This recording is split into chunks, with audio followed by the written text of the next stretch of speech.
1, 2, 1, 2, 3, 4. And down the stretch they come! Past the 16th pole, Affirmed on the outside takes this race. Horse of the year, Affirmed in front. And Easy Forward draws clear by 3. And here he is, Cullen, under the wire. It's Gentleman in front, but he was softened up by Skipaway. And here comes Wagon Limit at 34-1. Wagon Limit, a stunning upset. Let's quickly get into the Jockey Club Gold Cup. That's a 1.25 miles, 101st running. Of course, this race been won by all the grades. Triple Crown winner Whirlaway. Kelso won it 5 times, and you've got Flat Out, some recent stars from it, and so forth. And I mean, it's just such a esteemed list of champions that have captured this race. And this year, we have an opportunity to perhaps produce a horse that, beyond this Jockey Club Gold Cup, will step into superstar status. Only drew a field of 5, which is interesting, but going in, I've said, even despite the field, or no matter what the field size would be, what are these deep closers? Prior to the Kentucky Derby, I said deep closers are always going to be somewhat up against it no matter what race it is prior to the Run for the Roses and the Kentucky Derby itself, as well as the other classics.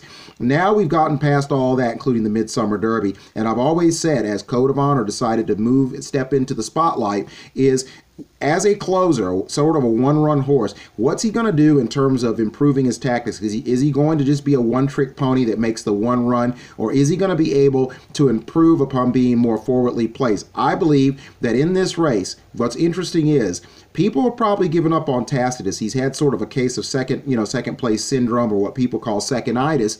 So a lot of people are going to give up on him. He's coming out of the number 1 hole at 5-2. Code of Honor comes out of the number 2 hole right beside him at 8-5. Vino Rosso, you don't know what you're going to get. It's a lot like when Bob Baffert called General Challenge one of his better charges, Rodman, because you don't know what he's going to do. He's unpredictable. Won the Gold Cup out at Santa Anita. Wasn't particularly impressive, but he beat Giftbox, who nosed out McKenzie in what was a very strong Santa Anita handicap. So that's going to be very interesting, despite the 1 1/8 being despite the Awesome again only being a 1 1/8. How Giftbox, Higher Power, horses like that, McKenzie himself, are going to fare if they can run well enough to merit the opportunity to go a 1 1/4 at Santa Anita. Vino Rosso beat Giftbox, who has that common opponent in McKenzie, but he was a well-beaten third in the Whitney at a distance that theoretically, even though the Wood was his breakout race prior to the 2018 Kentucky Derby, isn't his best distance, or it would seem, but he hasn't been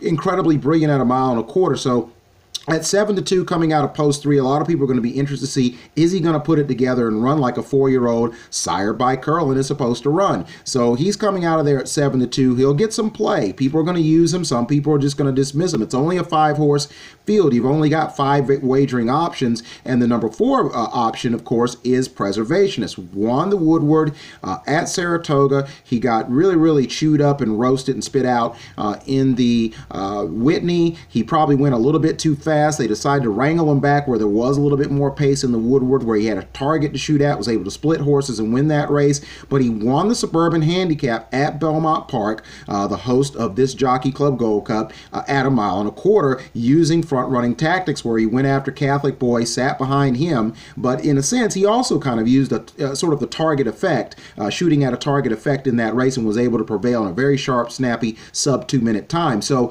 it'll be interesting to see, but he looks like the lone speed, which goes to my point. I think a lot of people have already thought this through, and that is that Tacitus showed front-running tactics in the Travers Stakes. And what's going to be interesting is this grand experiment going to continue in terms of diversifying Tacitus's running style to not just be a one-run closer and to be maybe a quicker stalk and pouncer? He certainly, if he employs these tactics, is going to get like he did in the Travers first run on Code of Honor. But we all know how lovely a turn of foot Code of Honor has here, but it's only a 5-horse field. And this is where the dynamics of strategy and tactics are really at play here, because Code of Honor Can he afford to sit 8, 9, 10 lengths back, even with a contentious and a very, very serious pace, and be able to close the gap the way he did in the Travers? If he's going to regress, doesn't matter what the pace scenario is, he's not going to be there, he's not going to win, and he may be lucky to hit the board. But if he runs his race, still though, if somebody on the front end, preservationist, can hold up, can he be able to make up the ground? And my theory is, even with that 1.25 mile distance, it's going to be very important for Code of Honor, not only in this race, but if he can be good enough to make it to the Breeders' Cup, to be able to forwardly place himself. Being 8, 9, 10 lengths out, even with a torrid pace or a legitimate one, might still not set up for him, particularly as Jerry Bailey has always said, and I'll say it for the millionth time, you know, come from behinders have to always deal with that traffic. You know, I'm paraphrasing once again his statement. You got to overcome the traffic issue and coming from behind. So that's why it's hard for closers to always win. So there shouldn't be a tremendous traffic problem, but as we all know, even in a 5-horse field, with everybody either assuming they're going to get position or trying to, in the procession to get position, some horses can get jammed up, and even in a small field. So that's going to be real key as to where Tacitus is going to be. Is he going to pressure Preservationist? Is Preservationist going to let him have the lead? Vino Rosso has a little bit of speed, so there could be a surprise, or not a tremendous, shocking surprise. He might show a little speed. So you might have a couple horses bunched up there that still would set it up for Code of Honor. But if he's 11 lengths back, or, you know, double-digit lengths back, 8, 9 lengths off of it, that still could be a problem. But I expect Code of Honor to run very, very well in this race. So that's going to be very interesting in where he's going to be in relation to Preservationist, that being Tacitus. That's where the cat and mouse part is going to come in. And I think Preservationist doesn't literally want the lead, but I think Junior Alvarado will take what the defense gives him and go to the lead and try to set the pace, or try to slow things down. And I think that's where Tacitus probably will try to do the same thing, unless he just takes off and dare Preservationist to come after him, sort of the way Catholic Boy did in the Suburban. So that's going to be really one of the interesting sort of tactical dynamics of this Jockey Club Gold Cup. Meantime, Code of Honor is going to be sitting back pretty, but it just depends on how beautiful that picture is, how far he wants to sit back. Meantime, in looking at the 5 horses, who do you like in this Jockey Club Gold Cup? Who are your picks with only 5 wagering options? And these are my picks for the 101st running of the Jockey Club Gold Cup. My picks for this race are pretty straightforward.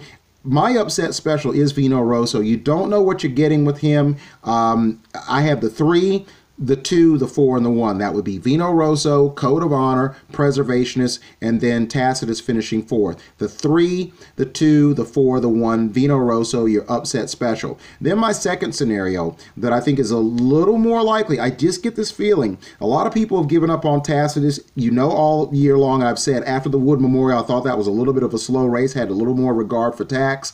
And, you know, I've said that he just doesn't have that electric turn of foot, and you just can't pull the trigger on him to win one of these great races. I've had him as an upset special and a couple superfecta scenarios winning, but usually when it comes to the final, throwdown in terms of picks, Tacitus isn't the horse you go with. But as I've said before, and I said it after the Travers, he is a check cutter, and he is going to get you checks, and he probably will do so this time. But I get the feeling this might be his time to finally get the biggest chunk. Improved forwardly placed tactics, the ability to go a distance of ground, let's say Code of Honor, whether he runs his best race or not, he's certainly going to be aided if Code of Honor doesn't run his best or he has too much ground to make up. And some tells me that Tacitus, this might be his chance, his time to stand in the winner's circle. People have made some excuses in terms of his trips. He definitely had a legitimate one in the Belmont, and he stumbled in the Jim Dandy. He still could have won that race.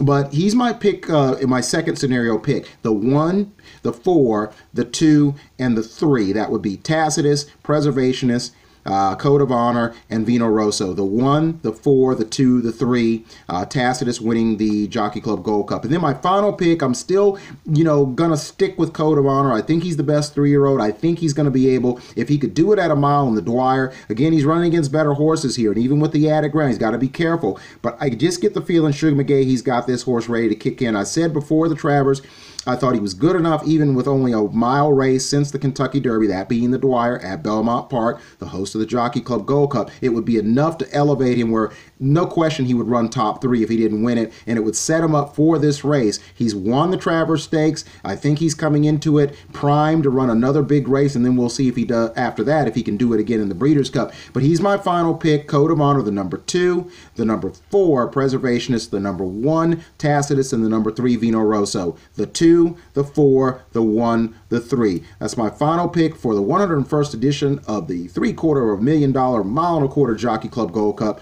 Code of Honor. An eighth of a mile to the finish, and Forgo has the lead by 2.5 lengths. Group Plan second on the rail and Cup third. 70 yards to the finish. It's Forgo in front. And Tonalist has taken the lead, pulling away from Wicked Strong, then FNX and Coach Inge on the outside. They're coming into the final 16th, and John Velasquez is riding Tonalist to another win in the Jockey Club Gold Cup.